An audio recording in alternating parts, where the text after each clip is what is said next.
ஆண்டவரும் இரட்சகரும் மீட்பெருமாகிய இயேசு கிறிஸ்து நாமத்தில் உங்களை வாழ்த்துகிறேன்.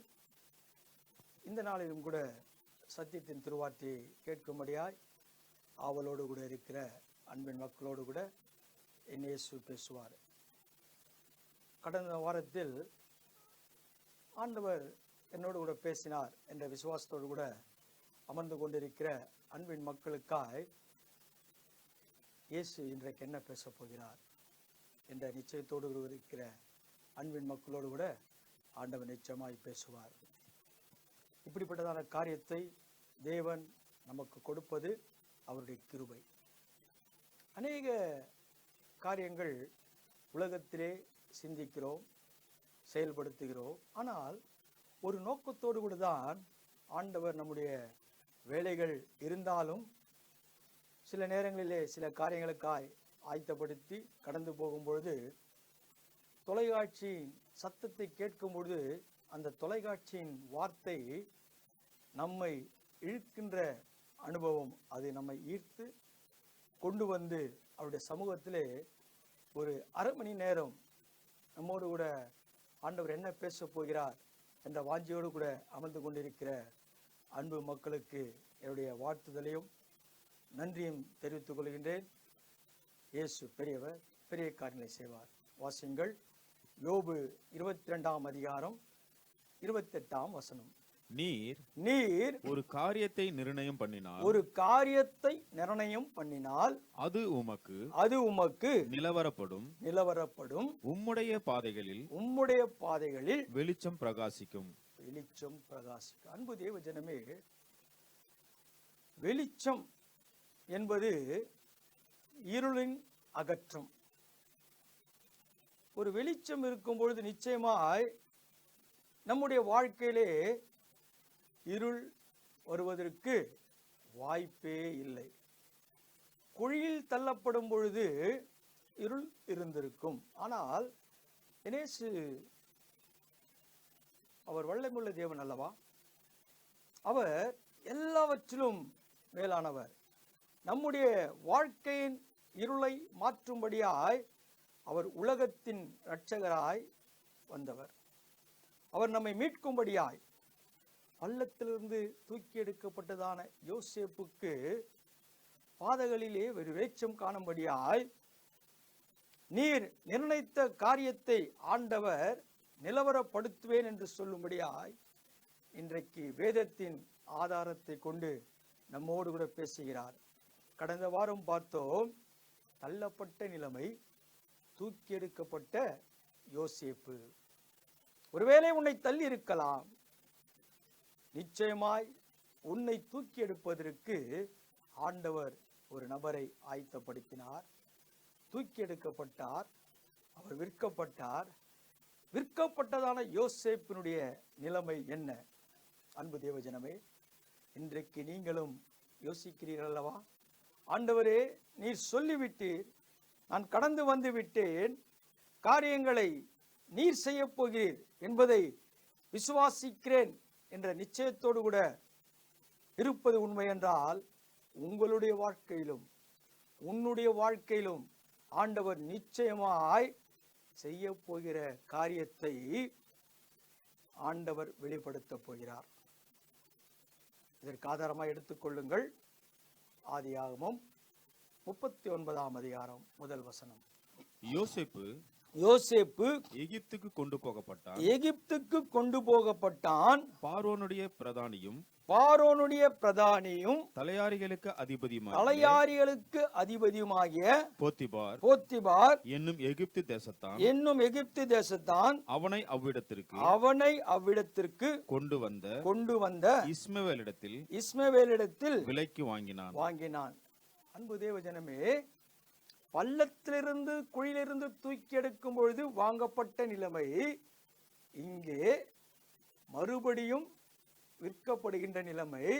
விற்கின்றவர்கள் ஒரு மக்கள், வாங்குகிறவர் ஒரு மக்கள். அன்பு தேவஜனமே, பணத்திற்காய் காரியங்கள் செயல்படுகிறது. இன்றைக்கு நம்முடைய வாழ்க்கையிலும் கூட மிகவும் அவசியமான காரியமாய் காணப்படுகிறது. சில நேரங்களிலே சில காரியங்களை நாம் அறியாமை செய்து கொண்டு இருக்கிறோம். அது தெய்வத்திற்கு மகிமையான காரியம் என்பதை நம்முடைய கிறிஸ்து நமக்குள் அவருடைய வல்லமை வெளிப்படுத்தும்படியாய் காணப்படுகின்ற காரியம்தான். குழியிலிருந்து எடுத்த யோசேப்பு, விற்கப்பட்டதான யோசேப்பு, வாங்கப்பட்டதான யோசேப்பு. இந்த வாங்கப்பட்டதான யோசேப்புடைய வல்லமையை ஆண்டவர் எப்படி விளங்க பண்ணுகிறார்? 2ஆம் வசனம் வாசிங்கள். கர்த்தர் யோசேப்போடு இருந்தார். அவன் காரிய சித்தியுள்ளனானான். அவன் எகிப்தியனாகிய தன் எஜமானுடைய வீட்டிலே இருந்தான். அன்பு தேவஜனமே, இன்றைக்கு நீங்கள் தீர்மானித்துக் கொள்ள போகிறீர்கள். நீங்கள் பட்ட கடினமான காரியம், கஷ்டம், பிரச்சனை, சூழ்நிலை, வேதனை, பகைமை எல்லாவற்றுக்கும் மேலாக கர்த்தர் யோசேப்போடு கூட இருந்தார். இந்த நாளுடைய சத்தியம் அதுதான். இன்றைக்கு ஆண்டவர் என்னோடு கூட இருக்கிறார் என்ற நிச்சயம் எனக்கு இருக்க வேண்டும். சத்தியத்தின் திருவார்த்தை கேட்டுக்கொண்டிருக்கிற அன்பு தேவஜனமே, கர்த்தர் யோசேப்போடு கூட இருந்தார். அவன் காரியதர்சியாய் காணப்படுகிறான். எல்லா காரியத்திலும் ஞான உள்ளவனாய் காணப்படுகிறான். அவன் எகிப்தியனாகிய தன் எஜமான் வீட்டிலே இருந்தான். எகிப்தினுடைய எஜமான் வீட்டிலே இருக்கும்படியாய் காணப்படுகிறது. ஆண்டவர் ஒரு காரியத்தை சொல்லிவிட்டால் நிலவரப்படும் என்றால் அது நிச்சயமாய் நிலவரப்படும். நீர் ஒரு காரியத்தை நிர்ணயித்தால் அது நிலவரப்படும். அவனுடைய பாதைகளில் வெளிச்சமாயிருக்கும். பாருங்கள், குடும்பம் மறுத்துவிட்டது, சூழ்நிலைகள் மாற்றப்பட்டது, கடந்து வந்த இடம் அடிமைதனத்திற்கு வரும்படியாய் காணப்பட்ட இடம். உனக்குள் வல்லமை இருப்பது உண்மை என்றால் உன்னை ஒரு நாளும் ஒரு காலம் ஒருவராலும் அடிமைப்படுத்தவே முடியாது. ஏனென்றால் தேவ வல்லமை, தேவ பிரசன்னம், தேவ கிருபை, சத்தியம், அந்த சத்தியம் உங்களை விடுதலையாக்கும். சத்தியத்தை அறிவீர்கள், சத்தியம் உங்களை விடுதலையாக்கும். நானே வழியும் சத்தியமும் ஜீவனுமாயிருக்கிறேன். ஜீவனுள்ள தேவனாகிய கர்த்தருடைய வழியிலே நாம் நிலைத்திருப்பது உண்மை என்றால் ஆண்டவர் நம்மை அவருடைய சத்தியத்திலே நிலவரப்படுத்துகிற தேவன் மாத்திரமல்ல, பாதைகளில் வெளிச்சமாய் இருக்கும்படியாய் இருளில் காணப்பட்டதான யோசேப்புடைய வாழ்க்கை பள்ளத்திலிருந்து தூக்கி எடுக்கப்பட்டு அவருக்கு ஜீவனை கொடுத்த தேவனாயிருக்கிறார். அவர் ஜீவனுள்ளவர். அவர் நம்மையும் ஜீவனோடு கூட வைக்கும்படியாய் மாத்திரமல்ல, ஆசீர்வாதமாய் வைக்கும்படியாய் தேவன் தெரிந்து கொண்டிருக்கிறார். ஒருவேளை உன் சூழ்நிலை பேசிக்கொண்டிருக்கிறது, ஏன் எனக்கு இந்த ஜீவன், என் ஜீவன் எடுத்துக்கொள்ளப்படட்டும், இன்னுமா எனக்கு ஆசீர்வாதம் வரவில்லை, பலவிதமான சோர்வுகள், பலவிதமான வேதனைகள், எத்தனையோ காரியங்களை நான் செய்து பார்த்தேன், என்னுடைய வாழ்க்கையிலே ஒரு நிலையான ஆசீர்வாதம் இல்லை நினைக்கிறாயா? உண்மையில் நீ கிறிஸ்துவுடைய வல்லமை உனக்குள் இருப்பது உண்மை என்றால் உன்னுடைய வாயின் வார்த்தையை நீ இப்படி பேசுவதற்கு ஏதுவாய் இருக்காது.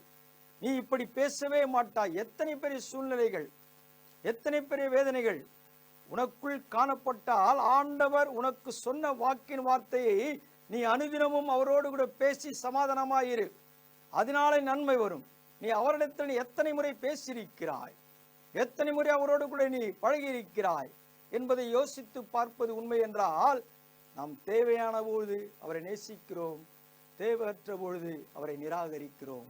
அன்பு தேவஜனமே, கடினத்திலும் அவரோடு கூட பேசு, கஷ்டத்திலும் அவரோடு கூட பேசு, நஷ்டத்திலும் அவரோடு கூட பேசு, வேதனையிலும் அவரோடு கூட பேசு. உன்னை நிச்சயமாய் ஆண்டவர் ஒரு இடத்திலே கொண்டு வந்து நிறுத்தியிருக்கிறார். அந்த இடம் உன்னை கொண்டு அநேக காரியங்களை செய்யும்படியாய் நிச்சயமாய் ஆண்டவர் காரியங்களை வாய்க்க பண்ணுகிறார். யோசேப்பு வந்த இடத்திலே தேவ பிரசன்னத்தை வெளிப்படுத்தும்படியாய் யோசேப்புடைய வல்லமை ஆண்டவர் விளங்க பண்ணுகிறார். 3ஆம் வசனம் சொல்லுகிறது, கர்த்தர் அவனோடு கூட இருக்கிறார் என்றும் அவன் செய்கிற யாவையும் கர்த்தர் வாய்க்க பண்ணுகிறார் என்றும் அவன் எஜமான் கண்டு. அன்பு தேவஜனமே, யோசித்து பாருங்கள். அவனோடு கூட கர்த்தர் இருக்கிறார். இதுதான் கிறிஸ்துவம். அன்பு தேவஜனமே, நாம் கிறிஸ்துவர்கள் என்று சொல்லிக் கொண்டிருக்கிறோம். கிறிஸ்து எனக்குள் இருக்கிறார் என்று சொல்லிக் கொண்டிருக்கிறோம். உண்மையாய் கிறிஸ்து எனக்குள் இருக்கிறார் என்ற நிச்சயம் எனக்குள் இருப்பது உண்மை என்றால், சத்தியத்தின் திருவார்த்தை கேட்டுக்கொண்டிருக்கிற அன்பின் மக்களே, உங்களுக்குள் கிறிஸ்து இருக்கிறார் என்றால், இப்படிப்பட்ட சூழ்நிலைகளை மேற்கொண்டு வரும்பொழுதுதான் அதனுடைய மகிமை வெளிப்படுத்துகிறவராய் இருக்கிறார். அழகாய் சொல்லுகிறது 3ஆம் வசனம். வாசிங்கள் மீண்டும் அந்த வசனத்தை. கர்த்தர் அவனோடு கூட இருக்கிறார் என்று அவன் செய்கிற யாவையும் கர்த்தர் வாய்க்க பண்ணுகிறார் என்றும் அவன் எஜமான் கண்டு பார்க்கிற அனுபவம். அன்பு தேவஜனமே, உன்னை பார்க்கும் பொழுதே ஆண்டவர் அவரோடு கூட இருக்கிறார். அவர் செய்கிற காரியத்தை எல்லாம் அவர் வாய்க்க பண்ணுகிறார். அதுதான் சத்தியம். யோசித்து பாருங்கள். ஒரு வளர்ச்சி காணப்படும் பொழுது, ஒரு உயர்வு காணப்படும் பொழுது மற்றவர்கள் சொல்வார்கள், அவரோடு கூட ஆண்டவர் இருக்கிறார், தேவ வல்லமை இருக்கிறது. எப்படிதான் சூழ்நிலை அவருக்கு மாற்றப்பட்டாலும் மாறினாலும் கூட அவருடைய காரியங்களை ஒரு நாளும் ஒரு காலம் ஒருவராலும் தடை செய்ய முடியவில்லை என்ற சூழ்நிலை மற்றவர்கள் வாயிலிருந்து வர வேண்டும். அதுதான் கிறிஸ்துவம். அந்த கிறிஸ்துவத்தை வெளிப்படுத்துகிற அனுபவத்தோடு கூட கிறிஸ்து எனக்குள் இருக்கிறார், ரட்சிப்பை பெற்றதான நான் கிறிஸ்துவன் என்று சொல்லும் பொழுது பலவிதமான பாடுகள் வரும், பலவிதமான பிரச்சனைகள் வரும், பலவிதமான போராட்டங்கள் வரும், பலவிதமான துயரமான காரியங்கள் நடக்கும். ஆனால் அதை குறித்து நாம் கலங்கவே கூடாது. எத்தனை பெரிய துன்பங்கள், நொறுக்கப்படுகின்ற அனுபவம் உன் வாழ்க்கையில காணப்படுகிறதோ, அதற்கு பிற்பாடு உனக்கு கிடைப்பதெல்லாம் நன்மையே. அந்த நன்மை ஒரு காலம் ஒருவனாலும் அதை மாற்றவே முடியாது. ஏன் தெரியுமா? எல்லாவற்றையும் சுமந்து தீர்த்த தேவாட்டு குட்டியான என் இரட்சகர் எனக்குள் இருக்கும் பொழுது நான் எதை குறித்தும் கவலைப்படவில்லை, நான் எதை குறித்தும் பயப்படவில்லை. அதைதானே யோசேப்புடைய வாழ்க்கையில் காணப்பட்டது. அவரை கண்டான், அவருக்குள் தேவ வல்லமை இருக்கிறது, அவர் செய்கிற காரியத்தை கர்த்தர் வாய்க்க பண்ணுகிறார் என்பதை காணுகின்ற அனுபவம். உண்மையாய் நம்முடைய வாழ்க்கையிலே ஒரு பரிசுத்தம், நம்முடைய ஜீவியத்திலே ஒரு பரிசுத்தம், நம்முடைய ஜீவியத்திலே ஒரு உண்மை, நமக்குள்ளே ஒரு வல்லமை இருப்பது உண்மை என்றால், எத்தனை பெரிய சோதனையில் நாம் அகண்டு காணப்பட்டாலும் கூட நமக்குள் இருக்கிறதான தேவ வல்லமை இருப்பது உண்மை என்று நிறைவேற்றுகிறதை இயேசு செய்ய வல்லவராயிருக்கிறார். நாம் அதிலே நிலைத்திருக்க வேண்டும். நீர் ஒரு காரியத்தை நிர்ணயித்தால் அது நிலவரப்படும். பாதைக்கு வெளிச்சமாயிருக்கிற காரியத்தை ஆண்டவர் பிரகாசிக்கும்படியாய் யோசேப்பினுடைய வாழ்க்கையிலே ஆரம்பித்து விட்டார். 4ஆம் வசனம் சொல்லுகிறது, யோசேப்பினிடத்தில் தயவு வைத்து அவனை தனக்கு ஊழியக்காரனும் தன் வீட்டுக்கு விசாரணை காரணமாய் ஆக்கி தனக்கு உண்டான யாவற்றையும் அவன் கையில் ஒப்புவித்தார். அன்பு தேவ ஜனமே, குடும்பம் ஏற்றுக்கொள்ளவில்லை, சூழ்ந்திருக்கிற மக்கள் ஏற்றுக்கொள்ளவில்லை. ஆனால் இங்கு எஜமான் ஏற்றுக்கொள்ளுகிறார். இவருடைய காரியத்தை பார்த்து, இவருடைய வல்லமையை பார்த்து காரியங்கள் ஒப்படைக்கப்படுகிறதாம். இன்றைக்கு ஆண்டவர் நமக்கும் அநேக காரியங்களை ஒப்படைக்கிறார். நமக்குள் இருக்கிற வல்லமை, நமக்குள் இருக்கிற பரிசுத்தம், நமக்குள் இருக்கிற தேவ பக்தி, நமக்குள் இருக்கிறதான காரியங்களை அவர் அறிந்தவராய் இருக்கிறார். அநேக காரியங்களை ஆண்டவர் நமக்கு ஒப்பு கொடுக்கிறார். ஏன் தெரியுமா? நம்முடைய பாடுகள், நம்முடைய கஷ்டங்கள், துயரங்கள் எல்லாவற்றையும் மாற்றி என் மகனை உயர்த்த வேண்டும். ஒருவேளை பலவிதமான காரியத்தில் நீ தோல்வி அடைந்த அல்லவா, பலவிதமான காரியத்திலே முயற்சி படுத்த இந்த காரியத்திலே தோல்வி அடைந்த அல்லவா, ஆண்டவர் இன்றைக்கு உன்னோடு கூட பேசிக் கொண்டிருக்கிறார். இன்று முதல் உன்னுடைய ஆசீர்வாதம் பெருகிக் கொண்டே போக போகிறதாம். கடந்த வாரத்திலே சொன்னோம், இன்று முதல் ஒரு மாற்றம். இன்றைக்கு அந்த மாற்றம் ஒப்படைக்கப்படுகின்ற அனுபவம். உனக்கு தேவை என்ன என்பதை நேசு அறிந்தவராய் இருக்கிறார். உன்னுடைய காரியம் என்ன என்பதை நேசு அறிந்தவராய் இருக்கிறார். அவருக்கு தெரியும் உன்னிடத்திலே அவர் ஒப்பு கொடுக்கின்ற காரியம் நீ அதை பாதுகாத்துக் கொள்ள வேண்டும். பயபக்தியோடு கூட பாதுகாத்துக் கொள்ள வேண்டும். அடுத்த வசனம் சொல்கிறது, அவனை தன் வீட்டுக்கும் தனக்கு உண்டான எல்லாவற்றிற்கும் விசாரணைக்காரனாக்கினதும் முதற்கொண்டு கர்த்தர் யோசேப்பின் நிமித்தம் அந்த எகிப்தின் வீட்டை ஆசீர்வதித்தார். வீட்டிலும் வெளியிலும் அவனுக்கு உண்டானவைகள் எல்லாவற்றிலும் கர்த்தருடைய ஆசீர்வாதம் இருந்தது. அன்பு தேவஜனமே, அந்த எகிப்தின் வீட்டை ஆண்டவர் ஆசீர்வதித்தார்.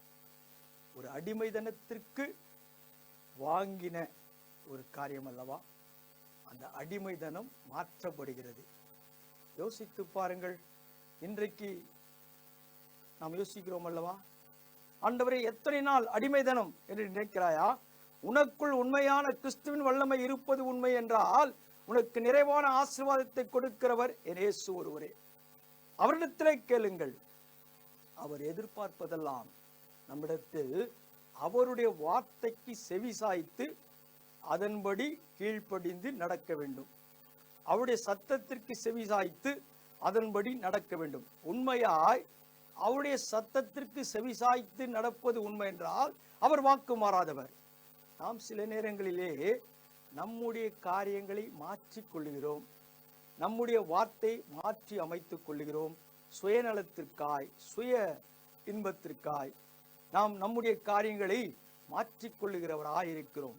அன்பு தேவ ஜனமே, இன்றைக்கு தீர்மானித்துக் கொள்ளுங்கள், கிறிஸ்து என்னோடு கூட பேசிக் கொண்டிருக்கிறார்.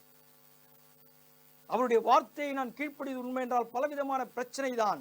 ஆண்டவரே நான் நிலைத்திருந்தேன், ஆனால் அந்த நிலைத்திருந்ததான காரியத்தில் மகிழ்ச்சி கிடைக்குமா கிடைக்காதா என்ற எதிர்பார்ப்போடு கூட இருக்கிற அன்பு மக்களே, அந்த எதிர்பார்ப்பு நிச்சயமாய் உனக்கு ஆசீர்வாதமாய் இன்றைக்கு ஆண்டவருடைய வார்த்தை பேசிக் கொண்டிருக்கிறது. ஒரு மனுஷனுடைய வார்த்தை அல்ல, ஆண்டவர் திட்டவட்டமாய் பேசுகிறார். உனக்கு நிறைவான காரியத்தை கொடுக்கிற தேவன் மாத்திரமல்ல, நீ கடந்து போகிற இடத்திலும் உன் பாதை வெளிச்சமாய் இருக்கிறது. அந்த வெளிச்சம் அந்த இல்லத்திலே பிரகாசிக்கும் பொழுது அந்த எகிப்தின் வீடும் ஆசீர்வாதமாய் இருக்கிறதாம். இன்றைக்கு தொலைக்காட்சி வாயிலாய் ஒவ்வொரு இல்லங்களிலும் ஆண்டவருடைய ஆசீர்வாதமான வார்த்தை வெளிப்படுத்தப்படுகிறது. இந்த ஆசீர்வாதமான வார்த்தை நீ கேட்டு நீ அதன்படி நடக்கும் பொழுது ஆண்டவர் நிச்சயமாய் உன் உள்ளத்தை தொடுகிறவராய் இருக்கிறார். உன் உள்ளத்தை தொடுகிற தேவன் மாத்திரமல்ல, உன்னுடைய இல்லத்தை ஆசீர்வதிக்க வல்லவராயிருக்கிறார். இன்றைக்கு உன் உள்ளம் மாத்திரமல்ல, இல்லம் நிறைவான ஆசீர்வாதத்தோடு கூட எகிப்தின் வீடும் ஆசீர்வாதமாய் மாறிவிட்டதாம்.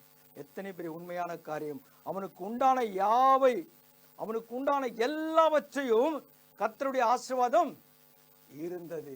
என்னெல்லாம் இருக்கிறதோ அவைகளில் நிறைவுதான். இன்றைக்கு உன்னுடைய குடும்பத்தில் தேவனுடைய வல்லமை நிலவரப்படும் என்றால் நிறைவை கொடுக்கிற தேவன். அந்த நிறைவு எப்படி மாற்றமடைகிறது, அந்த நிறைவான காரியங்கள் நமக்கு ஆண்டவர் ஆசீர்வாதத்தை கொடுக்கிறார். ஆதியாகமம் 41:41 வாசிங்கள். பின்னும் பார்வோன் யோசேப்பை நோக்கி பார், எகிப்து தேசம் முழுவதற்கும் உன்னை அதிகாரியாய் ஆக்கினேன் என்று சொல்லி இங்கே பார்க்கிற அனுபவம் குழியிலே தள்ளப்பட்ட நிலைமை.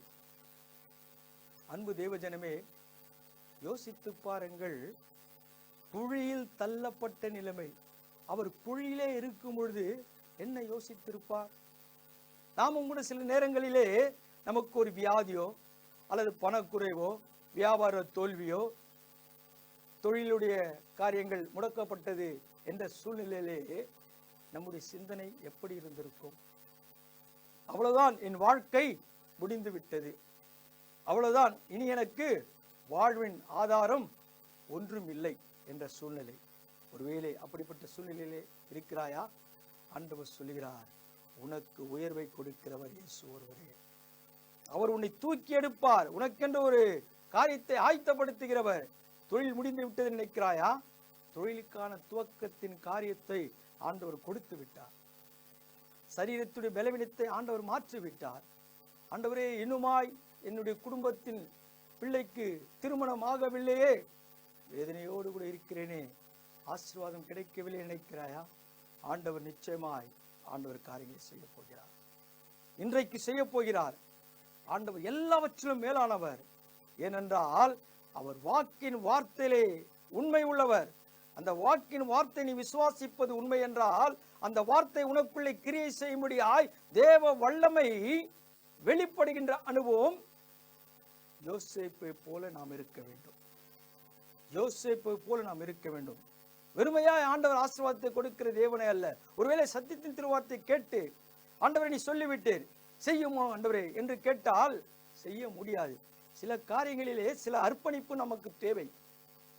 சில அர்ப்பணிப்பு நம்முடைய வாழ்க்கையிலே தேவை. அர்ப்பணிக்காதபடி நன்மை என்ன என்பது நமக்கு அறிந்து கொள்ள முடியவே முடியாது. பொன்னானது நெருப்பிலே புடமிடப்பட்டால் அதனுடைய பொலிவு அறிய முடியாது. சில சூழ்நிலை, நெருக்கப்படுகின்ற சூழ்நிலை நம்முடைய வாழ்க்கையிலே அவசியம். அந்த நெருக்கம் நமக்கு இருந்தால்தான் அந்த பெருக்கம் என்றதான காரியத்தை நாம் அறிந்து கொள்ள முடியும். யோசித்து பாருங்கள். உனக்குள் தேவ வல்லமை விளங்கப்பட வேண்டும் என்றால் ஆண்டவர் எல்லாவற்றிலும் ஆசீர்வதிக்க வல்லவராயிருக்கிறார். அவருக்கு தெரியும் உன்னுடைய ஆசீர்வாதம் என்ன என்பது அவருக்கு தெரியும். அவர் நிறைவு செய்கிறவர். ஒரு நாளும் உன்னுடைய குறையை நீ பார்க்காதே, உன்னுடைய குறைவுகளை நீ பார்க்காதே. உனக்குள் இருக்கிற குறையை மறந்துவிடு. இயேசு நிறைவை கொடுக்கும் பொழுது உனக்குள் இருக்கிற குறையை மறந்துவிடு.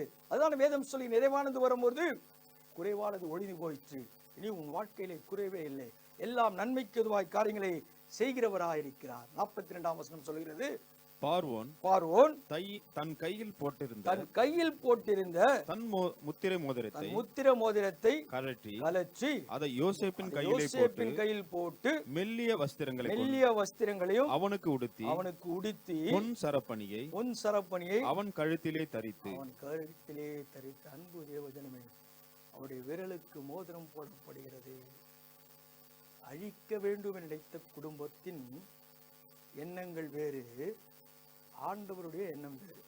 இதுதான் உலகம். நீ நினைக்கலாம், என் மனைவி என்னை பார்த்துக் கொள்வார்கள், என் கணவன் என்னை பார்த்துக் கொள்வார், என் பிள்ளை பார்த்துக் கொள்வார், என் சகோதரன் பார்த்துக் கொள்வார். அன்பு தேவஜனமே, ஆண்டவர் உனக்கு சொல்லுகின்ற வார்த்தை, நீ ஆண்டவருடைய வார்த்தையை கனம் பண்ணும் பொழுது, சத்தியத்தின் திருவார்த்தையை நீ நிலைத்திருப்பது உண்மை என்றால், நீர் நிர்ணயித்த காரியம் அது நிலவரப்படும். நீ ஒரு காரியத்தை நிர்ணயித்தால் அது நிலவரப்படும். உன் பாதைக்கு வெளிச்சமாய் இருக்குமாம். உன்னுடைய பாதையை வெளிச்சமாக்குகிறவர் இயேசு ஒருவரே. நிலைத்ததான காரியத்தை நிர்ணயிக்கிறதான காரியத்தை நிலவரப்படுத்துகிறவர் என் இயேசு ஒருவரே. நாமும் கூட நிலை நிற்க வேண்டும் என்றால், நிலவரப்படுத்த வேண்டும் என்றால், அந்த வெளிச்சம் இருக்க வேண்டும் என்றால், உங்களில் இருக்கிற வெளிச்சம் இருளாகாதபடிக்கு எச்சரிக்கையாயிருங்கள். வெளிச்சம் வந்தவுடனே இருள் அகன்று போய்விடும். ஆனால் உங்களில் இருக்கிற வெளிச்சம் இருளாகாதபடிக்கு எச்சரிக்கையாக இருக்க வேண்டும் என்றால், இன்னுமாய் நாம் ஆண்டவரோடு கூட ஐக்கியப்பட்டு அவருடைய அன்பிலே அவருடைய காரியத்திலே நாம் நிலைத்திருக்க வேண்டும். சங்கீதக்காரர் சொல்கிறார் அல்லவா, கர்த்தர் என் மேய்ப்பராய் இருக்கிறார், நான் மரணனில் பள்ளத்தாக்கில் நடந்தாலும் பொல்லாப்புக்கு பயப்படேன். தேவரீர் என்னோடு கூட இருக்கிறார். ஆம் பிரியமானவர்களே, ஆண்டவர் என்னோடு கூட இருக்கிறார். நான் மரணனில் பள்ளத்தாக்கில் நடந்தாலும், பள்ளத்திலே போடப்பட்டதான குழியிலே போடப்பட்டதான யோசேப்புடைய வாழ்க்கையிலே எத்தனை பெரிய மாற்றங்கள் யோசித்து பாருங்கள். இன்றைக்கு ஆண்டவர் உன்னுடைய வாழ்க்கையை மாற்றிவிட்டார் என்ற நிச்சயத்தோடு கூட இருப்பது உண்மை என்றால், எஜமானுடைய கரத்தில் இருக்கிறதான மோதிரம் உன் கரத்திலே வரும்படியாய் உனக்கு கொடுக்கப்படுகின்ற அந்தஸ்து வேறு விதமாய் மாற்றுகிறவர் என் இயேசு ஒருவரே. கரங்களுக்கு மோதிரம் கொடுக்கப்படுகிறது, மெல்லிய வஸ்திரம் தரிக்கப்படுகிறது. இப்படிப்பட்ட வாழ்க்கை உனக்கு வேண்டும் என்றால் அவருடைய பலத்த கரத்துக்குள் அடங்கி இருக்க வேண்டும். ஏற்ற காலத்தில் உயர்த்தும்படியாய் அவருடைய பலத்த கரத்தில் என்ன செய்யணும்? அடங்கி இருக்க வேண்டும். அந்த அடக்கம் என்னுடைய வாழ்க்கையில இருப்பது உண்மை என்றால் நிச்சயம் என்னுடைய வாழ்க்கை உயர்வை அடையும், என் வாழ்வு உயர்த்தப்படும். ஏன் இன்னுமாய் உயர்த்தப்படவில்லை? ஏன் இன்னுமாய் உயர்வு அடையவில்லை என்று நினைக்கிறாயா? நீ அவருக்குள் நிலைத்திருக்கவில்லை. நீ அவருக்குள் நிலைத்திருக்க வேண்டும். உனக்கு கொடுக்கப்படுகின்ற இந்த ஆசீர்வாதமான வார்த்தை, உனக்குள் இருக்கிற வல்லமை என் தேவனுடைய வல்லமை என்பதை அறிந்து கொள்ள வேண்டும். ஒருவேளை நாம் நினைப்பதெல்லாம் என்னுடைய சுயத்தின் வல்லமையால் பேசுகிறேன், சுயத்தினால் காரியங்களை செய்கிறேன் என்ற நினைவு உனக்குள் இருப்பது உண்மை என்றால் அது நிச்சயம் ஒரு நாளும் அது முடிவு அடையாது. தேவன் ஒரு காரியத்தை ஆசீர்வதித்தால் தொடர்ந்து ஆசீர்வாதம் தான். அந்த ஆசீர்வாதம் ஒரு நாளும் ஒரு காலம் மாறவே மாறாது. அடுத்த வசனம் சொல்லுகிறது, தன்னுடைய இரண்டாம் ரதத்தின் மேல் அவனை ஏற்றி தண்டனிட்டு பணியுங்கள் என்று அவனுக்கு முன்பாக கூறிவித்து எகிப்து தேசம் முழுமைக்கும் அவனை அதிகாரியாக்கினான். எகிப்து தேசம் முழுமைக்கும் ஒரே ஒரு வணங்கி என்று சொன்ன வார்த்தை குடும்பம் ஏற்றுக்கொள்ளவில்லை. ஆனால் எகிப்து தேசம் முழுமைக்கும், அதுதான் என் ஆண்டவர். உலகத்தின் இரட்சகராகிய கிறிஸ்து இயேசு அப்படிதான் நம்மை செய்வார். உலகம் நம்மை புறக்கணிக்கலாம், நம்மை அழிக்க வேண்டும் என நினைக்கலாம், நம்மை தாழ்த்த வேண்டும் என நினைக்கலாம். ஒரு நாளும் ஒரு காலம் அது முடியவே முடியாது. எகிப்து தேசம் முழுமைக்கும் யோசித்து பாருங்கள். ஒரே ஒரு வணங்கி என்று சொன்னதான வார்த்தையை குடும்பத்தில் இணக்கம் காணப்படவில்லை, அவர் இணங்கவில்லை. ஏன்? குடும்பத்தின் இரத்த பிறப்புகளை அதை ஏற்றுக்கொள்ளவில்லை. ஆண்டவர் உலகத்தின் இரட்சகராகிய கிறிஸ்து ஒருவரும் கெட்டு போகாமல் நித்திய ஜீவனை அடையும்படிக்கு அவரை தந்தறினார். அந்த கிறிஸ்துதான், அந்த கிறிஸ்துடைய வல்லமை தான் நிலவரப்படும் என்று சொன்னதான தேவனுடைய வார்த்தை தான் இன்றைக்கு யோசேப்பை எகிப்து தேசம் முழுமைக்கும். யோசித்து பாருங்கள். இன்றைக்கு இந்த முழுமை அடைய வேண்டும் என்றால் உன் வாழ்க்கையில் சில அர்ப்பணிப்புகள் தேவை, பொறுமை தேவை, நிதானம் தேவை, தேவ பயம் தேவை, தேவ பக்தி தேவை. இப்படி நம்முடைய வாழ்க்கையிலே இருப்பது உண்மை என்றால் ஆண்டவர் நிச்சயமாய் மாற்றுவார். அடுத்த வசனம் சொல்கிறது, பின்னும் பார்வோன் யோசேப்பை நோக்கி நான் பார்வோன் ஆனாலும் எகிப்து தேசத்தில் உள்ளவர்களில் ஒருவனும் உன் உத்தரவில்லாமல் தன் கையையாவது தன் காலையாவது அசைக்க கூடாது. காரியங்கள் மாற்றப்பட்டது. அழிக்க வேண்டும் என்று சொன்னதான யோசேப்புடைய வாழ்க்கை, அவருடைய வார்த்தை கேட்க வேண்டும். உம்முடைய வார்த்தை தவிர ஒரு வார்த்தை செயல்படுத்தக்கூடாது. ஒருவரும் காலும் கையும் அசைக்க கூடாது. நீர் என்ன சொல்கிறீரோ அதன்படி செய்ய வேண்டும். அதன்படி குடும்பத்தின் மக்கள் வார்த்தை கேட்கவில்லை. இங்கே அதிகாரத்தின் வார்த்தை கொடுக்கப்படுகிறது. அதுதான் கிறிஸ்துவம். அன்பு தேவஜனமே, என் கிறிஸ்துவை, என் இயேசுவை அறிந்து கொள்வது உண்மை என்றால், என் இயேசுவோடு கூட பேசுவது உண்மை என்றால், உனக்கு கொடுக்கப்படுகிற அதிகாரம் ஒருவரும் கை கால் அசைக்க முடியாது. அவர் என்ன சொல்கிறாரோ அந்த வார்த்தையின்படி நடக்க வேண்டும். அடுத்த வசனம் சொல்கிறது, மேலும் பார்வோன் யோசேப்புக்கு சாப்நாத் பன்னயா என்கிற பெயரையிட்டு உன் பட்டணத்து ஆசாரனாகிய போத்திபிராவின் குமாரத்தியாகிய ஆஸ்நாத்தை அவனுக்கு மனைவியாக கொடுத்தான். யோசேப்பு எகிப்து தேசத்தை சுற்றி பார்க்கும்படி புறப்பட்டான். யோசேப்புக்கு மனைவி கொடுக்கப்பட்டது. யோசேப்பு எகிப்து தேசத்தை சுற்றி பார்க்கும்படியாய் புறப்படுகின்ற அனுபவம்.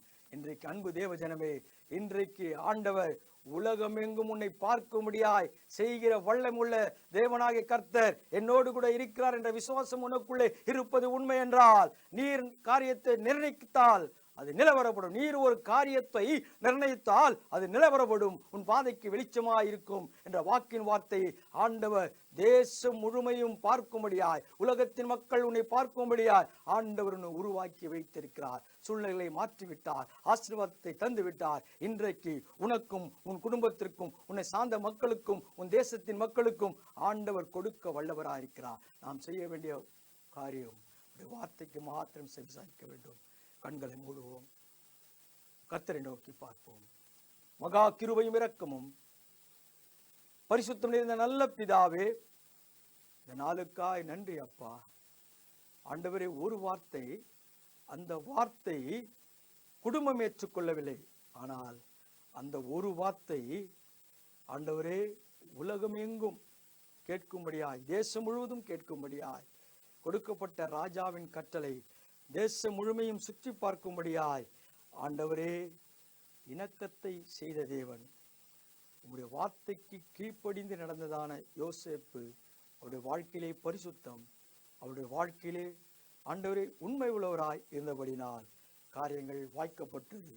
ஆம் ஆண்டவரே, அப்படியாய் நாங்களும் உண்மை உள்ளவராய் நெருக்கத்திலும் நாங்கள் இருப்பது உண்மை என்றால், என் தேவன் எங்களையும் அப்படி செய்ய வல்லவர், எங்களை ஆசீர்வதிக்க வல்லவர், மேன்மை அடையும்படியாய் செய்ய வல்லவர். நீர் பேசினீர், காரியங்களை நீர் அறிந்தவர். மகிமைப்படுவீராக. இயேசுவின் வல்லமை நாமத்தில் பிதாவே, ஆமென். என் ஆத்துமாவே கர்த்தரை ஸ்தோத்திரி, என் முழு உள்ளமையோட பரிசுத்த நாமத்தை ஸ்தோத்திரி. ஆத்துமாவே கர்த்தரை ஸ்தோத்திரி, அவர் செய்த சகல உபகாரங்களும் மறவாதே. ஆமென். நம்முடைய கர்த்தராகிய இயேசு கிறிஸ்துவின் கிருபையும் பிதாவுடைய அன்பும் ஐக்கியமும் விசேஷமா இந்த நாளிலே சத்தியத்தின் திருவார்த்தை கேட்ட மக்களோடு கூட சமாதானத்தின் கிருபை என்றும் என்றும் சதா காலம் இருப்பதாக. ஆமென், ஆமென். God bless you. கர்த்தர் உங்களை ஆசீர்வதிப்பார்.